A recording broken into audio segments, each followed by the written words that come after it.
Hey guys, I'm back with another Gaomon tablet review. This time it is the 11.6-inch PD1161.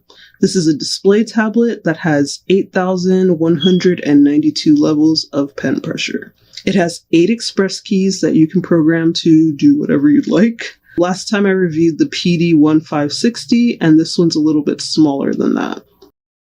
This tablet comes with a pen that doesn't need charging or a battery. It's just standalone, so I really like that. You also get a pen holder like last time where you can unscrew the top, and inside are 8 replacement nibs. You get a wire that has an HDMI and a USB on 2 ends, and then on the other end there's an AC adapter that has different plug attachments for whichever country that you're in. I took the US plug attachment thing, and you just pop it on and plug it into the wall.